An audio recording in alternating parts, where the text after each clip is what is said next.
আমি এটিও উল্লেখ করতে চাই যে এর মাধ্যমে আমরা কুরআন ও সুন্নাহর পারস্পরিক সম্পর্ক বুঝতে পারি। প্রথমে একটি সাধারণ নীতিগত নির্দেশ এসেছে, তারপর পরে বিস্তারিত ও চূড়ান্ত আইন নাজিল হয়েছে। সুন্নাহ এবং কুরআনের আলোকে আমরা বুঝি কোন বিধান চূড়ান্ত, কোনটি রহিত, কোনটি প্রযোজ্য এবং কোনটি আর প্রযোজ্য নয়।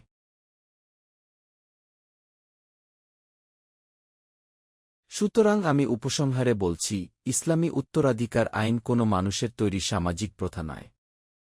এটি ধাপে ধাপে অবতীর্ণ হয়েছে এবং শেষ পর্যন্ত আল্লাহ সুবহানাহু ওয়া তাআলা নিজেই প্রত্যেকের অংশ নির্ধারণ করে দিয়েছেন।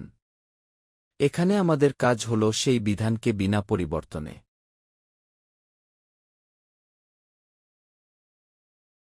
এখন আমি যে বিষয়টি আলোচনা করছি তা হল ওসিয়তের সীমা এবং এরপর সূরা নিসায় বর্ণিত আরেকটি গুরুত্বপূর্ণ বিষয়, যা হল নৈতিক শৃঙ্খলা বা যৌন শৃঙ্খলা প্রতিষ্ঠা।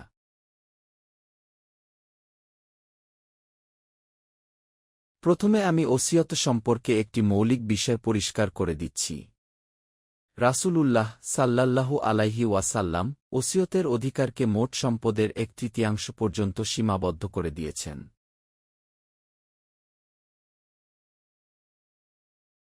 এটি খুব গুরুত্বপূর্ণ একটি বিধান। প্রথম কথা হল, এখন আর ওসিয়ত করা ফরজ নয়। কেউ যদি কোনো উইল বা ওসিয়ত না করেই মৃত্যুবরণ করে,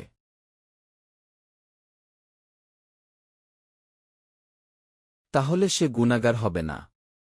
সে শরীজাহর বিরুদ্ধে কাজ করেছে এমন বলা যাবে না, কারণ উত্তরাধিকারীদের নির্ধারিত অংশ আল্লাহ সুবহানাহু ওয়া তাআলা নিজেই ঠিক করে দিয়েছেন।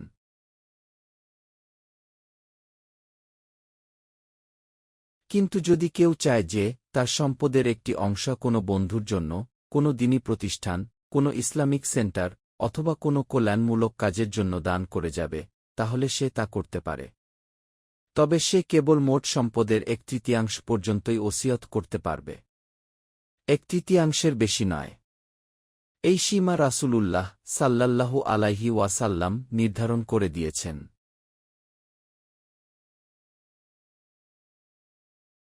দ্বিতীয় গুরুত্বপূর্ণ বিষয় হল, যাদের অংশ ইসলামী উত্তরাধিকার আইনে নির্দিষ্ট করে দেওয়া হয়েছে, তাদের অনুকূলে কোনো ওসিয়ত করা যাবে না। অর্থাৎ ছেলে, মেয়ে, পিতা, মাতা, স্ত্রী, স্বামী, যাদের অংশ নির্ধারিত, তাদের জন্য আলাদা করে উইল করা বৈধ নয়। এই দুইটি বিষয় অবশ্যই মনে রাখতে হবে। 1. ওসিয়ত সর্বোচ্চ 1/3। 2. নির্ধারিত উত্তরাধিকারীদের জন্য ওসিয়ত নয়।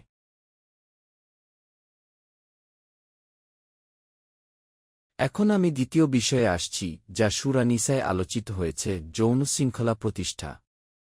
আমি বলছি, যৌন বিশৃঙ্খলা এবং যৌন শৃঙ্খলা এই দুইটি সম্পূর্ণ বিপরীত বিষয়। ইসলাম আগমনের পূর্বে আরব সমাজে যৌন বিশৃঙ্খলা ছিল ব্যাপক।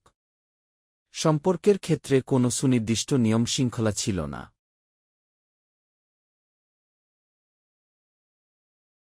কিন্তু কুরআন এবং রাসূলুল্লাহ সাল্লাল্লাহু আলাইহি ওয়াসাল্লাম ধীরে ধীরে সেই সমাজকে শৃঙ্খলার মধ্যে নিয়ে আসেন। ইসলাম কখনো বলেনি যে যৌন চাহিদা খারাপ বা অপবিত্র। না, এটি স্বাভাবিক। এটি মানুষের একটি প্রাকৃতিক প্রবৃত্তি। তবে এটি সীমার মধ্যে থাকতে হবে, নিয়ন্ত্রিত হতে হবে। বিশৃঙ্খলা চলতে পারে না। এটিকে শৃঙ্খলাবদ্ধ করতে হবে।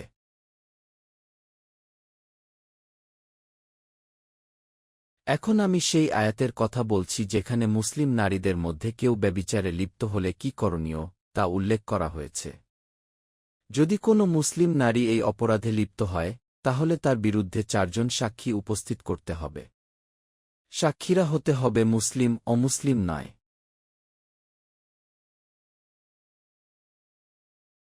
এখানে একটি প্রেক্ষাপট আমি পরিষ্কার করছি।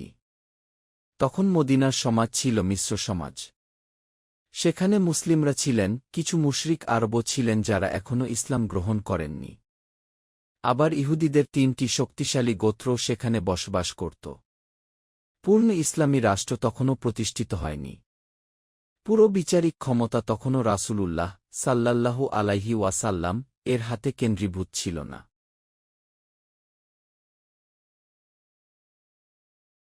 ধরা যাক, কোনো মুসলিম নারী কোনো অমুসলিমের সাথে ব্যভিচারে লিপ্ত হয়েছে, আর সেই অমুসলিম ব্যক্তি ইসলামী বিচার ব্যবস্থার আওতায় নয়। তখন কি করা হবে? সেই পরিস্থিতিকে সামনে রেখেই এই আয়াত নাজিল হয়েছিল।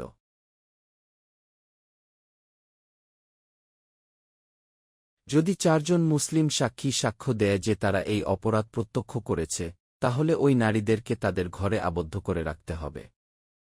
তাদের ঘরেই হবে যেন কারাগার। তারা বাইরে যেতে পারবে না। এটি এক প্রকার গৃহবন্দী শাস্তি। এই শাস্তি চলবে মৃত্যুর আগ পর্যন্ত, অথবা যতদিন না আল্লাহ তাদের জন্য অন্য কোনো ব্যবস্থা নির্ধারণ করেন।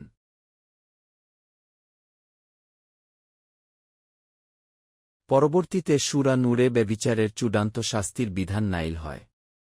সেটিই ছিল সেই অন্য ব্যবস্থা যা আল্লাহ উন্মুক্ত করেছিলেন। কিন্তু সূরা নূর নাইল হওয়ার পূর্ব পর্যন্ত এই নির্দেশই কার্যকর ছিল।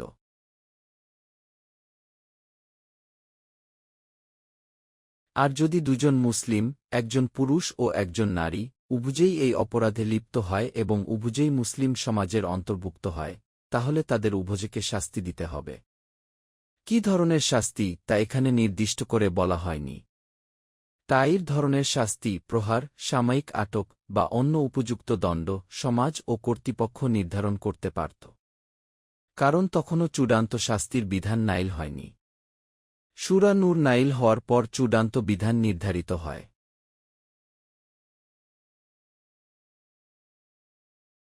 তবে যদি তারা তওবা করে, নিজেদের সংশোধন করে এবং দৃঢ় অঙ্গীকার করে যে ভবিষ্যতে আর এ অপরাধ করবে না, তাহলে তাদেরকে ছেড়ে দিতে হবে। কারণ আল্লাহ তাআলা তওবা কবুলকারী এবং পরম দয়ালু। এখন আমি তওবা সম্পর্কে কিছু ব্যাখ্যা দিচ্ছি। তাবা ইয়াতুবু তাওবান আরবি ভাষায় এর অর্থ হল ফিরে আসা। একই অর্থের কাছাকাছি আরেকটি শব্দ হল খে আবা ইয়াউবু আওবান, অর্থাৎ প্রত্যাবর্তন করা। রাসূলুল্লাহ সাল্লাল্লাহু আলাইহি ওয়াসাল্লাম যখন কোনো সফর থেকে বাড়ি ফিরতেন, তখন একটি মাসনুন দোয়া পড়তেন। তিনি বলতেন, আমরা শুধু আমাদের ঘরে ফিরছি না, আমরা আমাদের রবের দিকেও প্রত্যাবর্তন করছি। আমরা আমাদের প্রতিপালকের প্রশংসা করছি, যিনি আমাদের সফরে নিরাপদ রেখেছেন এবং আমাদের পরিবারে নিরাপদে ফিরিয়ে এনেছেন।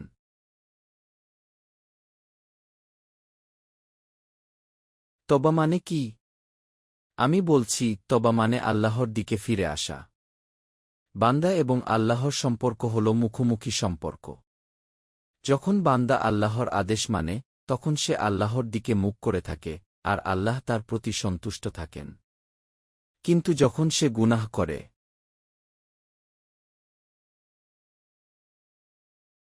তখন সে যেন মুখ ফিরিয়ে নেয়। তওবা হল সেই মুখ ফিরিয়ে নেওয়া অবস্থান থেকে আবার আল্লাহর দিকে ফিরে আসা। এটি শুধু মুখের কথা নয়, অন্তরের অনুতাপ, কাজের সংশোধন এবং ভবিষ্যতে আর না করার দৃঢ় অঙ্গীকার। এইভাবেই ইসলাম ধাপে ধাপে সমাজকে শৃঙ্খলার মধ্যে এনেছে, সম্পত্তি বণ্টন থেকে শুরু করে নৈতিক আচরণ পর্যন্ত। সবকিছুই আল্লাহ সুবহানাহু ওয়া তাআলার নির্ধারিত সীমার মধ্যে।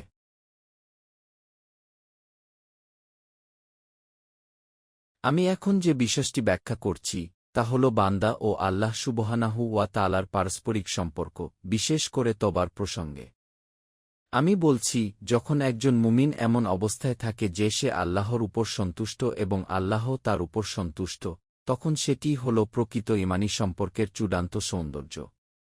সে আল্লাহকে ভালোবাসে, আল্লাহর ফয়সালা রাজি থাকে।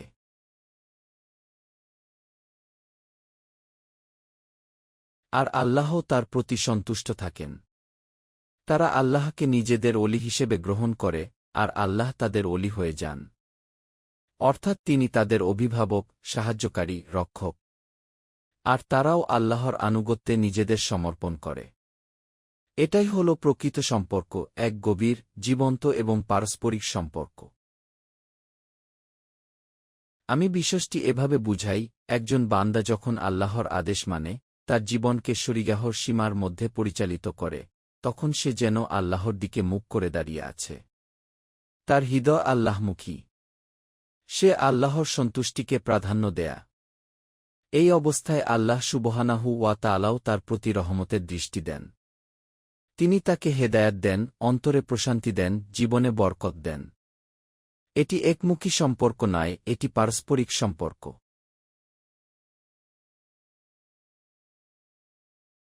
কিন্তু আমি বলছি, যদি এই বান্দা, এই মুসলিম, এই মুমিন কোনো গুনাহ করে ফেলে, তখন কি ঘটে?